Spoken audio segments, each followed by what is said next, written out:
more. My interest in remakings of Picasso's Guernica began in 2012, here in Brighton. I was part of a collective that remade Guernica as a protest banner through a series of public sewings. I've since travelled around the world to meet others also inspired to remake Guernica, looking at why this iconic work is still relevant today.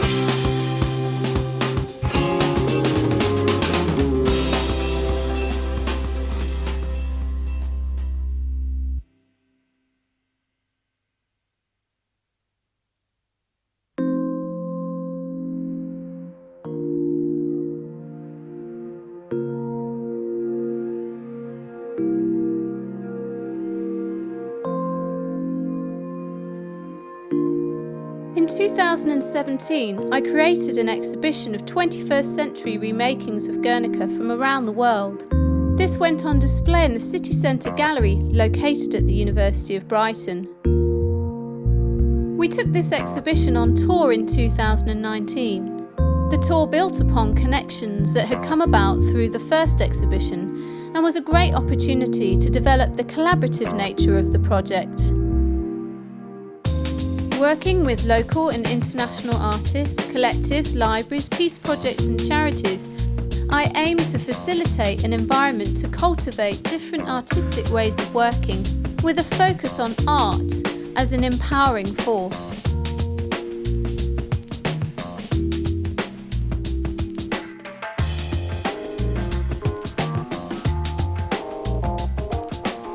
The first stop on the tour was the Working Class Movement Library in Salford, UK. I wanted to work with this library because of connections with both Picasso's original Guernica tour and the making of the protest banner that was partly sewn in the library in 2014. Picasso's tour had stopped in nearby Manchester 80 years earlier in 1939. Funds raised were donated to the charity Food Ship for Spain to alleviate the food shortages affecting the Spanish people. Library manager Lynette Cawthra introduced me to local artist Claire Hignett. Claire's work focuses on the arrival in the UK of nearly 4,000 Basque children sent by boat from Spain in 1937. They had been evacuated shortly after the bombing of the town of Guernica, where civilians were the target. Alongside the exhibition, we ran a learning lab to discuss how artists can benefit from using archives in their practice. Claire shared her experience of this and showcased her work within the exhibition.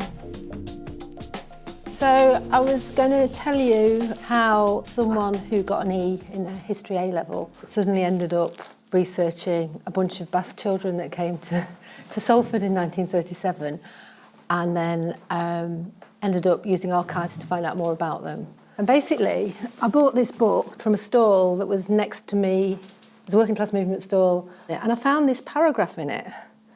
It talks about some 250 Basque children orphaned by the war arrived in June 1937, most of them between 5 and 7 years old. And then down here it just says, for those at Harold's Memorial Orphanage Home in Seedley Road, the Friends Meeting House on Langworthy Road was loaned to them for use as a school, and a Panamanian student from Manchester University assisted with lessons. Offers of help from local people were overwhelming. Children were taken for outings to the seaside and showered with gifts and toys. And there was something about that paragraph that made me feel sort of, this is really interesting.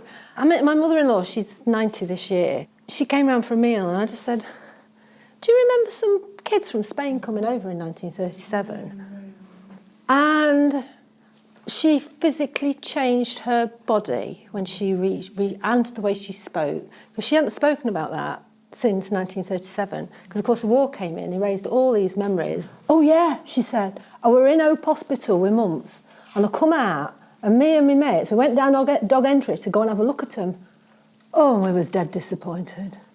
She says, because we thought they'd be dead exotic and they was just like us. and the fact that this story had come out of this person in this absolute pure memory, I was really interested. So I put a letter in the paper with my phone number, and I kept coming home to messages from old people saying, oh yeah, I remember them. And of course they'd put this first ever speaking of this memory on my answer machine that only lasts for 30 days. That was quite interesting, so I thought there's definitely something here that I need to find out about. But I also got a phone call from a lady who said, my mum knew him and I've got a photograph. She said, and she would be devastated. She's died now, she said, but she'd have been devastated that if she'd known that she couldn't have told you about them. She says she used to play with them, she knew every single child by name, you know, but she sent me the photograph. So the photograph is in the cabinet. So that's it blown up. So I thought, well, how do I find out about it? I wonder if there was anything in the newspapers. So that's how I ended up getting involved in the archive. In that I went to the local history library, which is just across the road. And they sort of said, oh, we've got them all on microfilm. So I ended up, this story of these children kind of coming to life through the way they were reported on.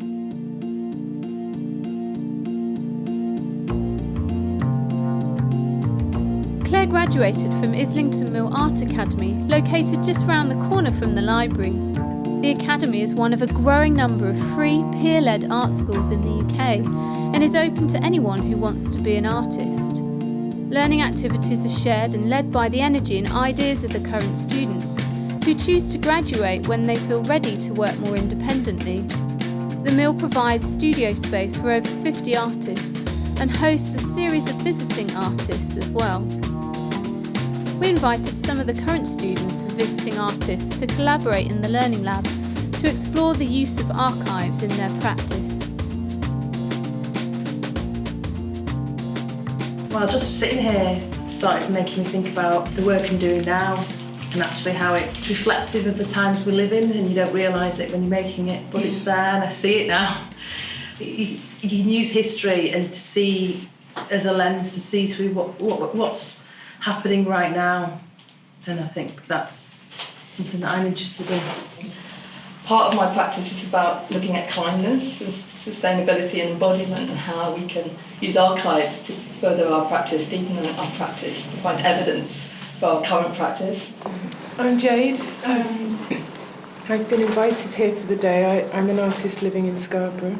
I'm doing a PhD race and representation in Northern Britain from the perspective or the context of the Black Atlantic. So I'm interested in archives actually in terms of making very visible our imperial and colonial histories, because I think with the misinformation and actually people making things up about history, I think the archives serve to both allow us to memorialise and reveal testimonies that can help us work towards stages of transformational justice. I went to the library and I had to get some archives of some sailors, look through like sailors' pockets, like little pockets of information that had all their details written on. It was amazing because it's kind of like little details about their life or their wife or their dentist or their wages and stuff, and that was a really fascinating experience that you could hold all these documents from people's past life. And I love the idea of kind of getting a window into a life that, you know, seemed to have slipped beneath the surface years ago. And suddenly there it is, and you see something real about something, and you feel that connection, and it's just exciting.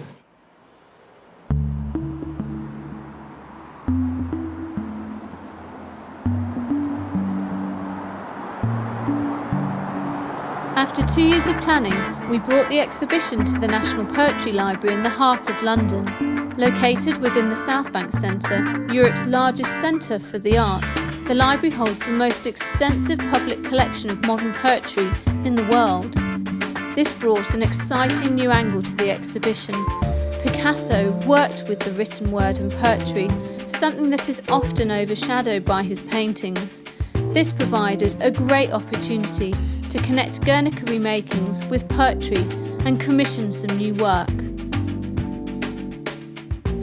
So Guernica Poetica came about through a conversation with Nicola Ashmore, who was curating on the Guernica Remakings project with the idea of bringing the exhibition here. And we entered into a fruitful conversation over a couple of years about what it would mean to remake Guernica poetically, and that's involved many decisions, artistic decisions, curatorial decisions, leading to this amazing project and version of Guernica Remakings, which is behind me. What really excited me about the potential for ringing out the poetry in Guernica was looking back to what the Cubist poets were doing with their radical reinventions of poetry. So the poets that Picasso knew, like Apollinaire, who invented so many new ways of writing and approaching poetry. So techniques, for example, in breaking apart syntax, in foregrounding the visual element of a poem, in playing with typography, self-referentiality and multiple perspectives were all really key to the Cubist poetry movement. And of course that was a moment in poetry. We don't have Cubist poets anymore, but like all reinventions and all radical approaches to poetry, they create a ripple effect and they echo forwards to contemporary practice. We thought long and hard about who the contemporary poets were who had assimilated some of those reinventions of the Cubists. And so may Richard Price, poets that we've worked with before, the National Poetry Library, whose work we know really well, who we think are highly original poets, and poets who just take chances really in a way that really fitted with the Cubist roots of Picasso's work. The poets had a really precise brief for this commission. They were to write 4 poems each, one in response to each of the symbols in Guernica, but there was a caveat to that. The poems couldn't be any longer than 8 lines, and we also didn't want them to be any longer than a certain number of syllables in each line. So it was quite a concise and precise brief that they had.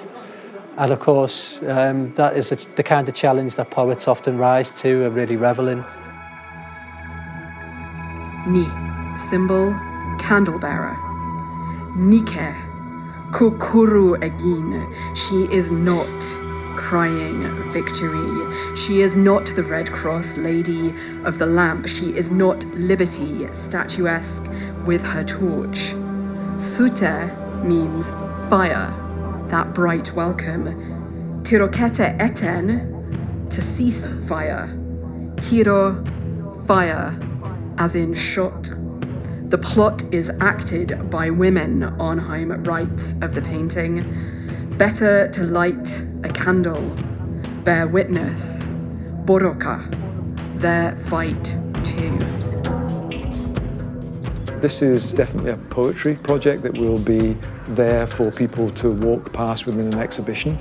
That led me to think that posters, something slangy, something slogany, something, even though we'd been given quite a short canvas to work with, I would make it shorter. I would make very, very short poems so that people could get the poems as they walked by.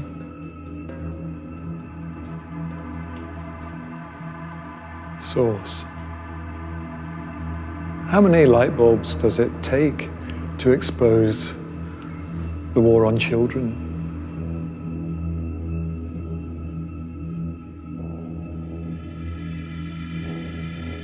Bull speaking. The war on children is sad. A mother is shocking, and a baby. Life, choices.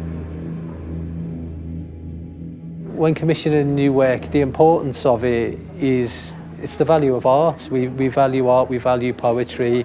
So institutions who have finances, they commission poets, artists to make new work.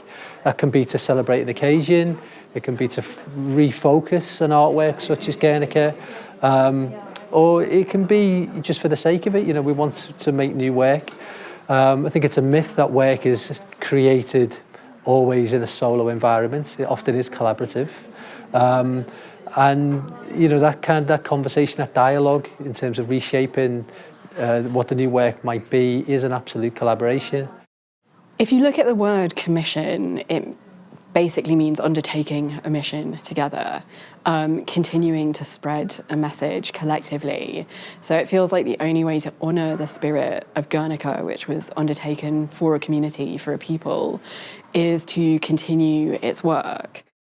The most important thing is that you commission artists, poets who are enthusiastic. It's not going to work if they're not enthusiastic, if they're not on board for the idea, if they're not excited by the idea.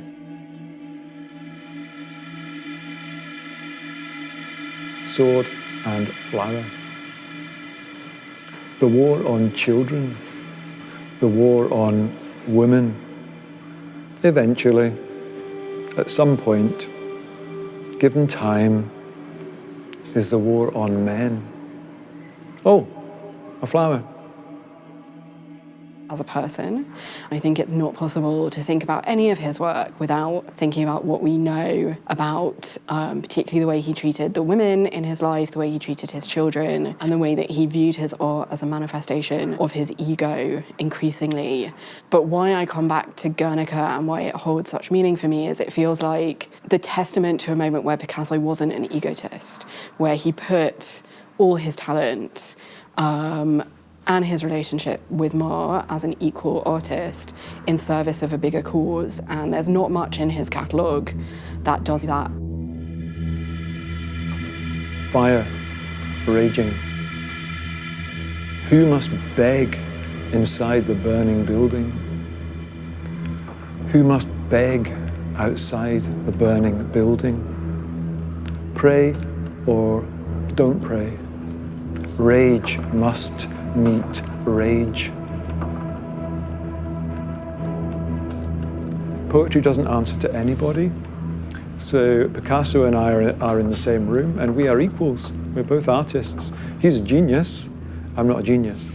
But for this collaboration, we're equals. So even though I was naturally anxious about working with him, once we're working, we're working.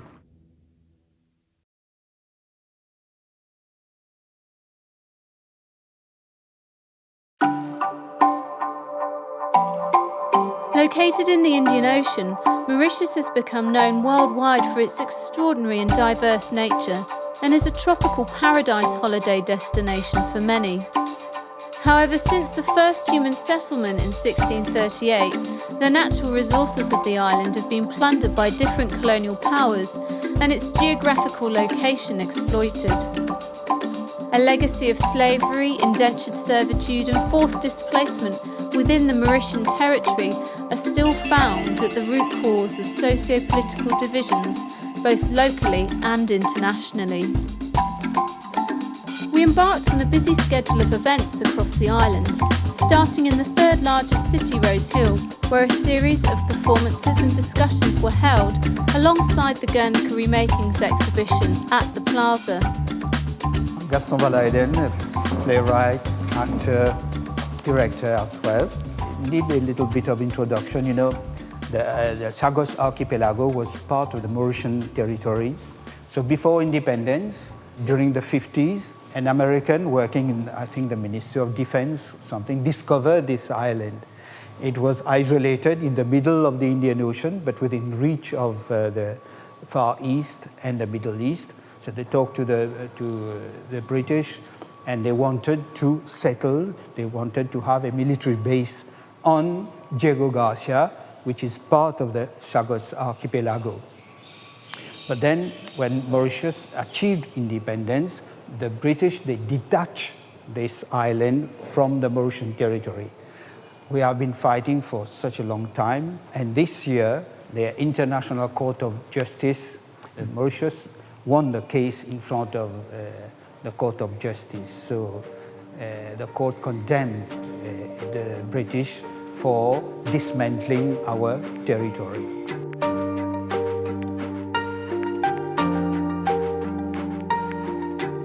My name's Sarada. I'm the live artist in residence for Guernica Remakings.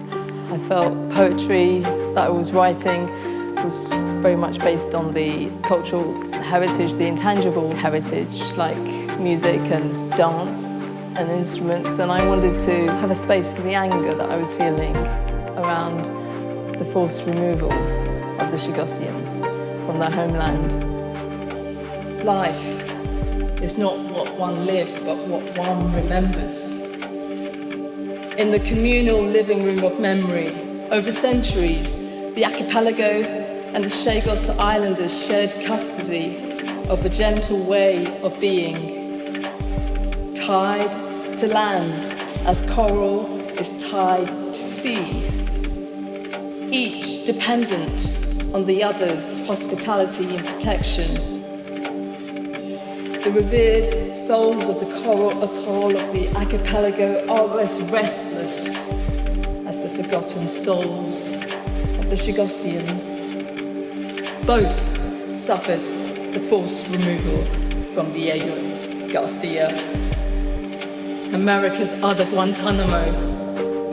After seeing Alaponica, which is a translation of Guernica from the Spanish Civil War to the Syrian conflict, I wondered whether I could give myself that challenge of doing a series around Chagos. So here we have Chagosnica, one of the first pieces based around the idea of the main island, Diego Garcia, being America's other Guantanamo. I'm going to read excerpts from my play called The Mad Dogs of Diego. It's not mad dogs, it's mad dogs, a word which I've created from men and dogs. This is my friend Jean-Claude Kateya, who is a member of our company. Our company is called Troupe Sapsiwai. Earth year zero, Earth time zero, universal time absolute zero. They say at absolute zero there was complete darkness. They say he said, "Let there be light," and there was light. They say he created the earth, the sun, the sky, the stars, and the moon. They say he created an image of himself. He called his image man. He also created an image of his image.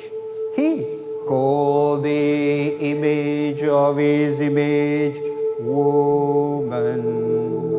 Their images reproduced large numbers of their images.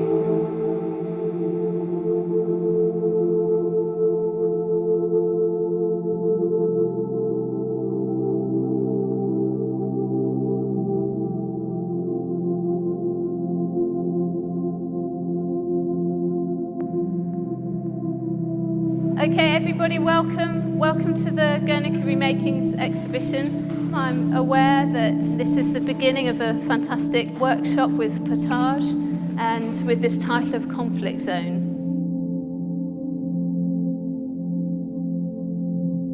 Luckily for us, we have Sebo and we have Veronica here who have been absolutely integral in the remaking of the Case Karma Guernica.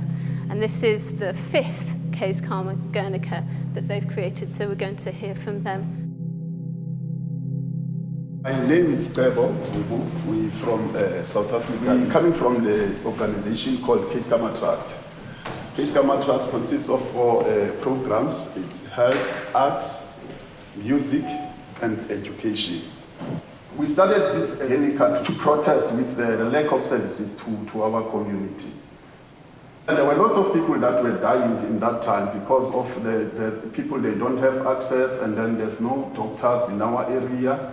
And then from then, we decided to do this artwork. Those rest in peace people that are here are the people that we know. This is exactly what is happening to our village.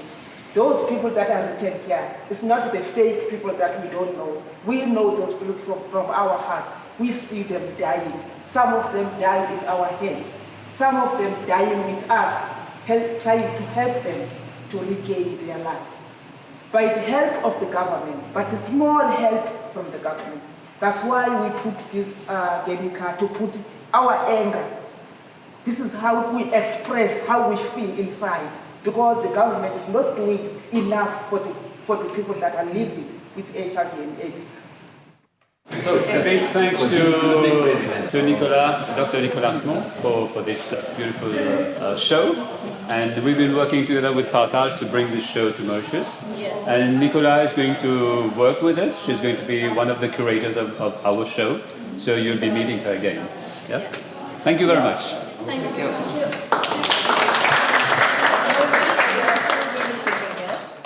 I'm Sultana Hakim, and I'm a member of the Partage Contemporary Artists Association. And it was started by us, especially by Krishna Lutchman. So Krishna went to Amsterdam in Holland in 2003 for a residency by Tamemiele Studio. And there he noticed the movement for art, the exhibition, the lively atmosphere. Every day there's 3 or 4 exhibitions, there's art talk. So he was really inspired by all this artistic happening. The workshop is a 2-week workshop. We have artists from different countries. Usually we take about 30 different artists. We try to get artists from different continents so that we have a diversity in terms of different type of artwork. We have artists from Africa, we have artists from Europe, from India, and then we also work a lot with artists from the Indian Ocean. You are from Mauritius? Yes. Yes, like that. Yeah. And you are a resident here? Yeah, it's my first residency. I'm the youngest one, I think, here. Because I came back from France. I did my master's degree in art. Okay. Where? France? In Marseille. Okay, I know in Marseille, right, with a resident. In Mauritius, we lack a national art gallery, we lack an art museum, so there was few spaces to create artistic happening. And then Krishna thought, why not making a place where artists could meet, where there could be art talk, could be conference, at the same time a place for residencies and workshop. Since the theme is the conflict zone, we thought when we were brainstorming, we thought of the things about our government.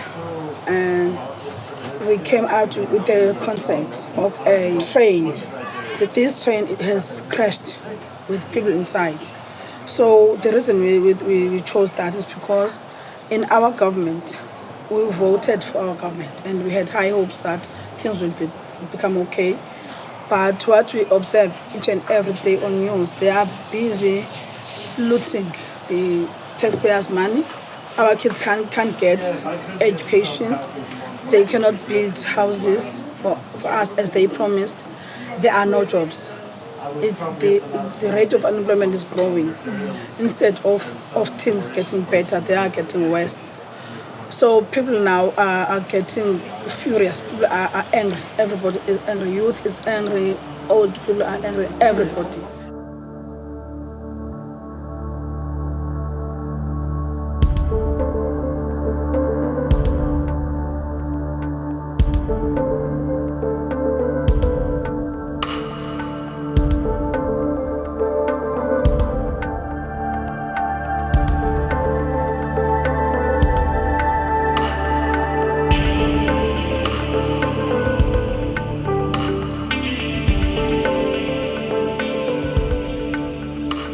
Drive to the north of the exhibition venue is the Mauritian capital city, Port Louis.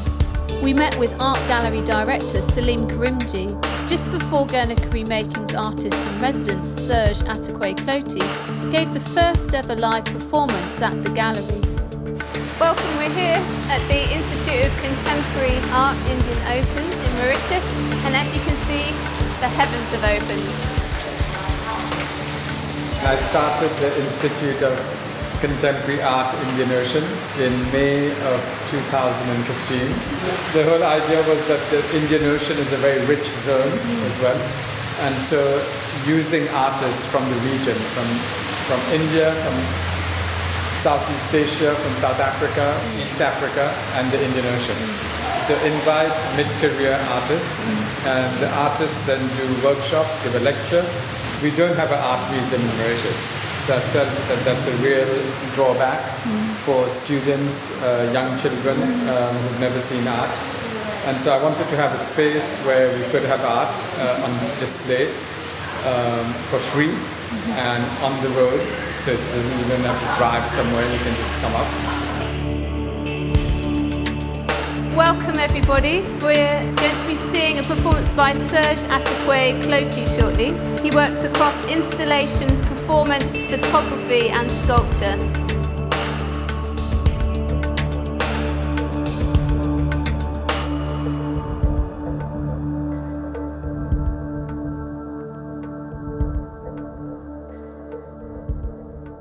I think that my work talks about migration, diversity, and our tradition as well.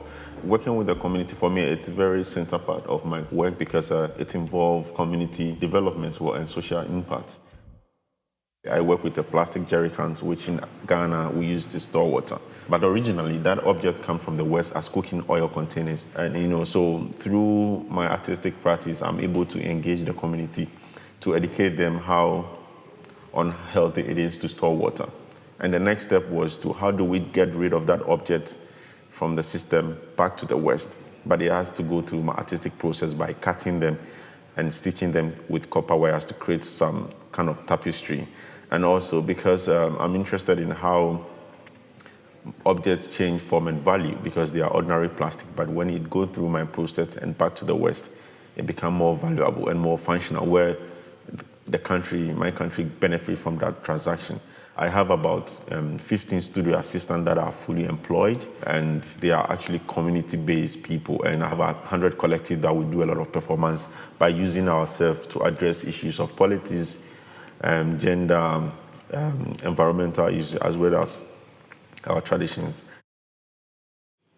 I was working by myself, but I felt like art is more of a responsibility than just creating art to sell. But it's more than I thought it could be, because I come from a painting background. I'm just in my studio painting from my own imagination. But ever since I realized that, creating art with people involvement, it's more broad and it's more elaborate. My work has been very strong based on people's opinion, because when I have a project, I speak to it about people who are not actually artists, but their inputs become very, very strong, and also I work with children, and, children sees art very differently, as well as older people, and so my studio is quite open for people to come, experience the work, share ideas, and also create a dialogue, because back home in Ghana, the politicians have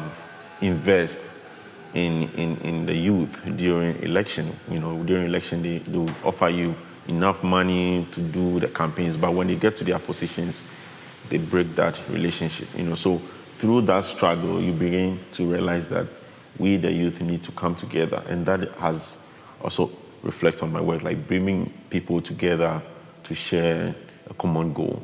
So the results become very, very important, very huge, because people have different perceptions, and that is the inspiration and motivation.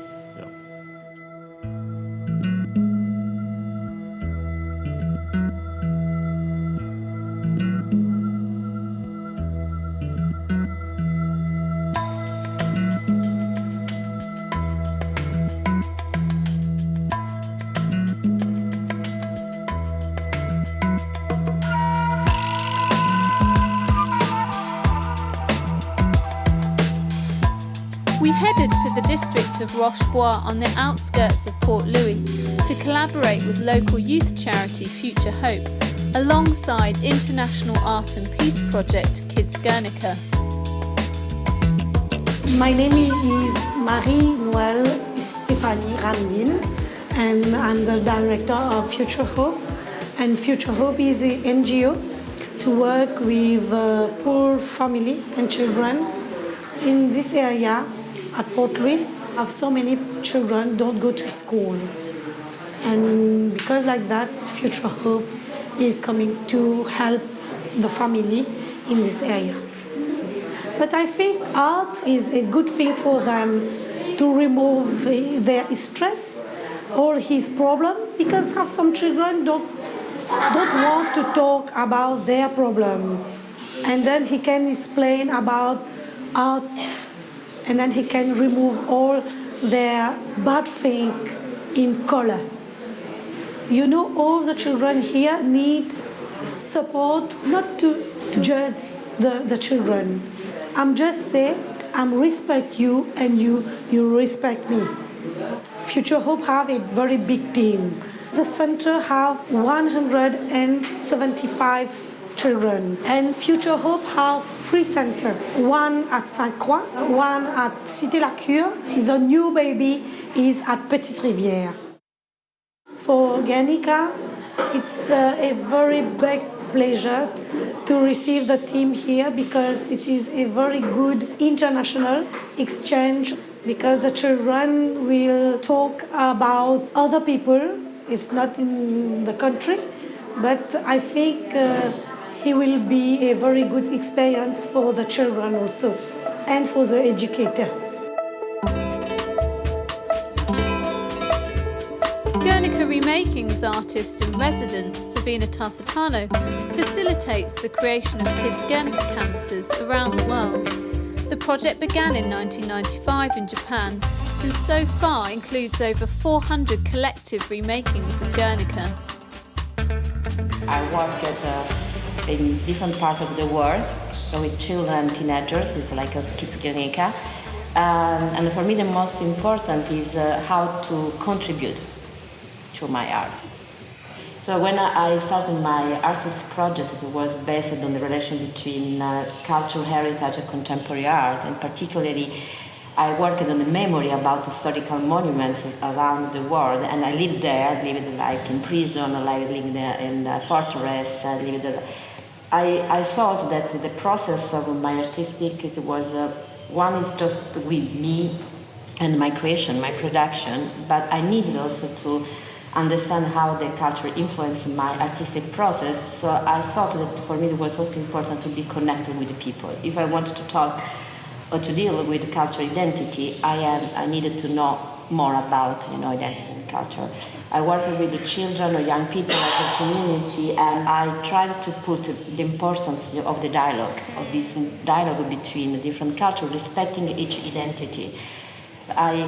I felt responsible in a way during my career to do some things also for the others, and I thought that it was time for the role of the artist to be changed, and I wanted to give him my personal support. My aim now is just to I found this platform, it's called Creativity in Motion, and it's just to put different projects together and to create a community among all around the world with children that we work with the same aim, just for a better world, for a peaceful world where we respect each other. And during the workshop, I can see, because there is really a field, you work on the field, you work with emotions, you work with problems, you work with person's limits, difficulty, and I think that when you are yourself, the dialogue is easier, and that's like I give my motivation to continue to go around the world.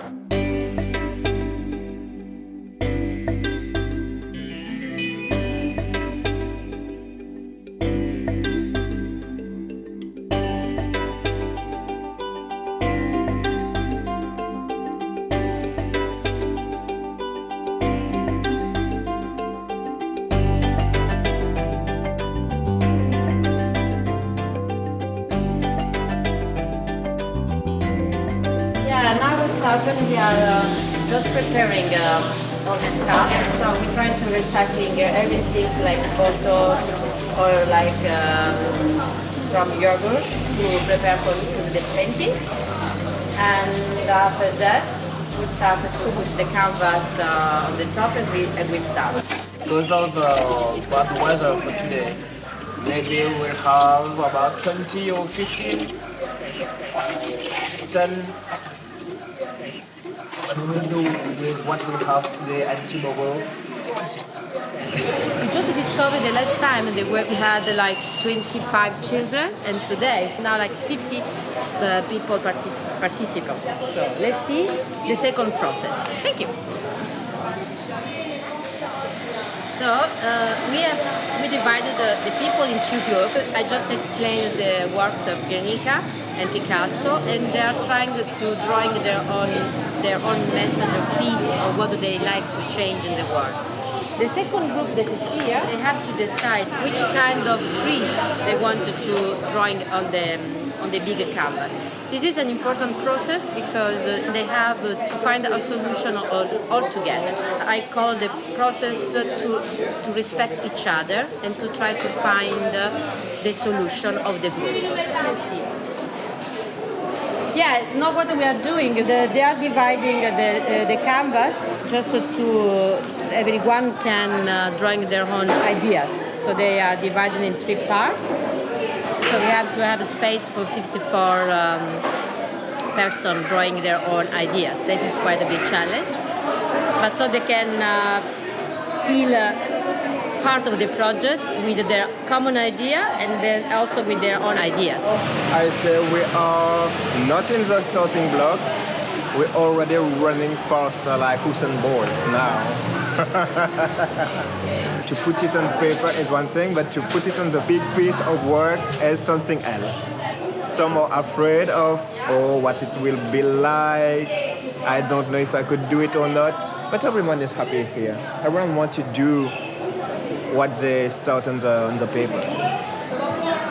It's the interpretation of Guernica. So for him, it's a bit like the boat. And he told me, it's just geometric, but I can use the same image that Guernica. He's doing like with animals and persons, and I do with both. So I think that is really interesting in which way they use their own imagination without any fear, because normally I think he's 7 years old. The boat is very, very classical, but he's using just, imagination about how this a war in the sea, and by the same time it's like home.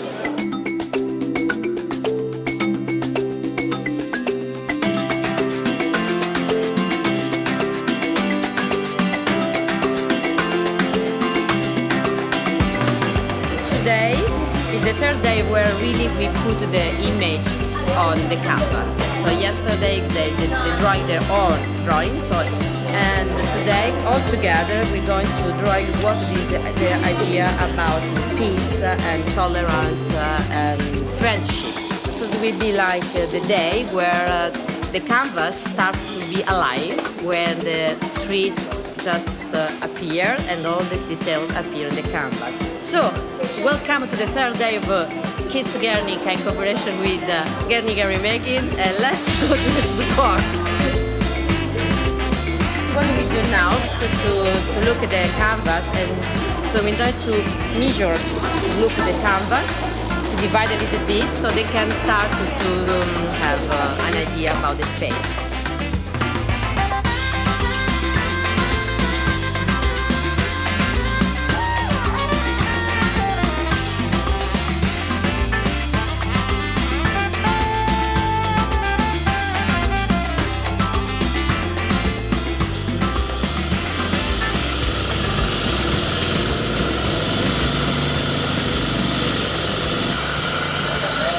How you feel?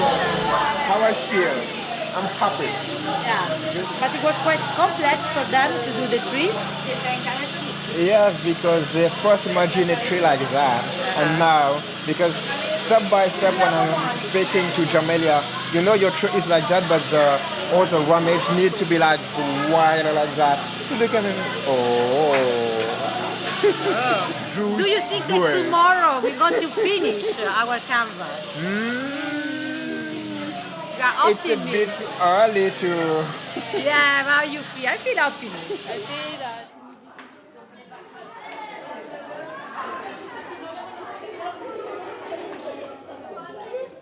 Tomorrow we're thinking to do like a kind of flowers with hands, so that everyone can put their hands. So we go to play because the big hands represent their hands, but they're all together. But we wanted to play with music and also with words and with their hands. So this is our idea. Let's see what happens. So see you later. Bye.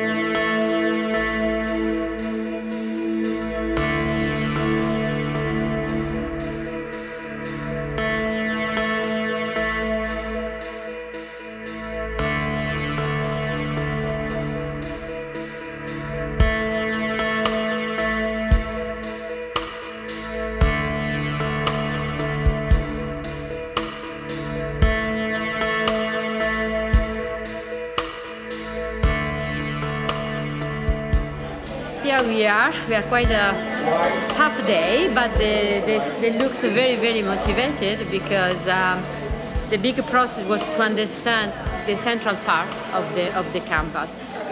But what is interesting that today they don't want to stop. We need a break, but they wanted to continue. So it looks that we are already 4 o'clock, but still it's 12 o'clock.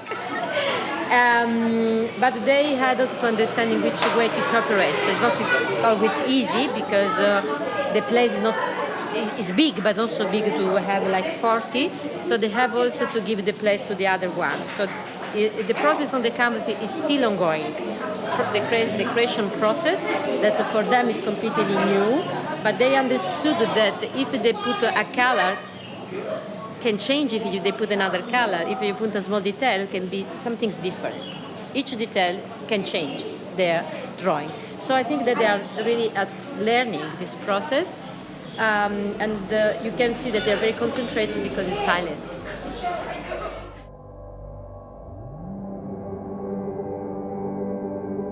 Future, future! Oh, oh. Future, future! Oh, oh.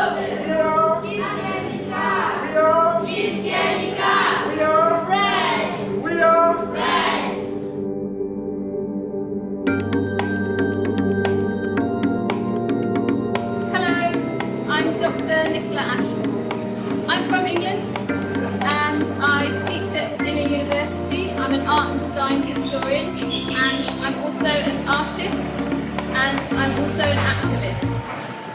Today I've brought with me some Guernica Remakings.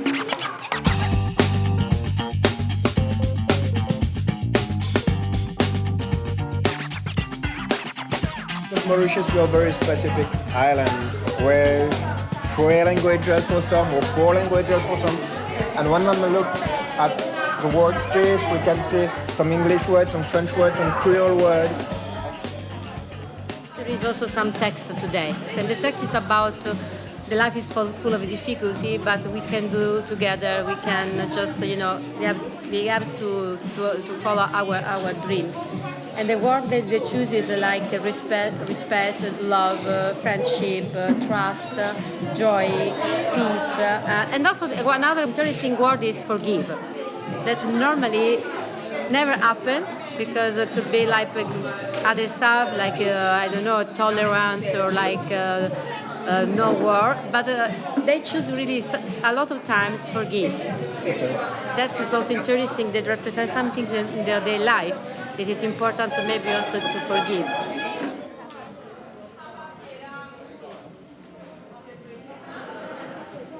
And after maybe they will have the second part, they come to work with the movie to put some ends around it in all the canvas. That's kind of that in a way is a way they are there. There's connection for new friends, for new room also of improvement. From their own behavior and own capacity, what they can really do. And with the Guernica project, every time I'm on their back and say them, you need to work, you need to stay focused on what you are doing. It's important to come regularly to the workshop. And now they see why I'm like that. Maybe tomorrow they can go to university and learn more about Picasso, about other artists, about other country. And they can say, yes, I start with that. Yes.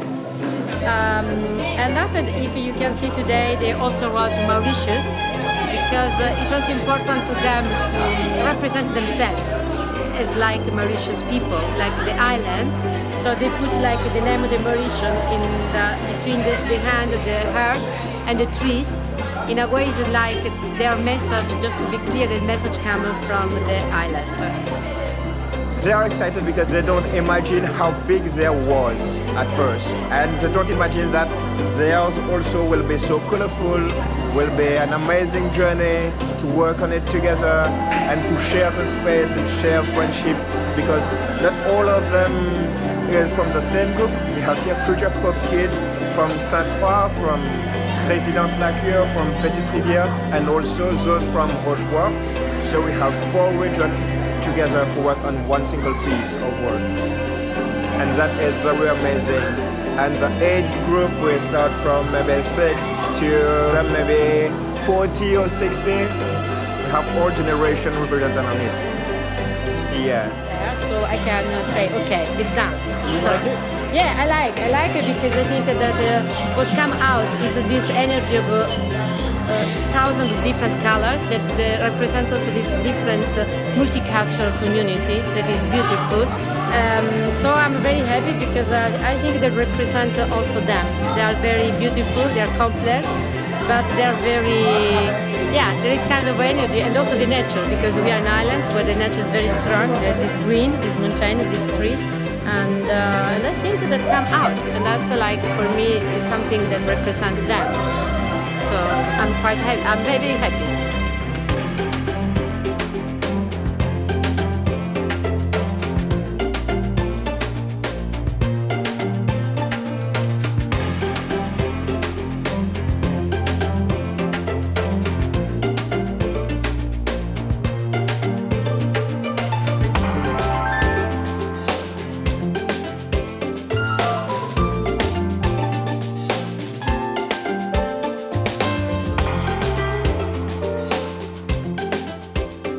From north to south, east to west, Guernica continues to inspire. We've seen how Guernica can strengthen the bonds within communities and bring great inspiration to artists around the globe. It is simultaneously a call to action and an act of solidarity with all of those who've been moved to remake it before.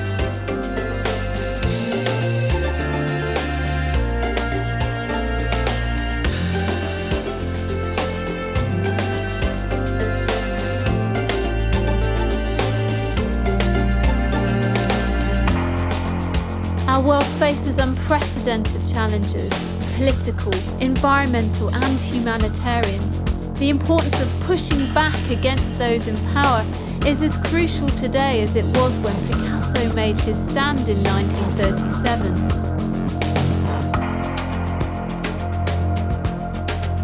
Hopefully one day the world won't need Guernica,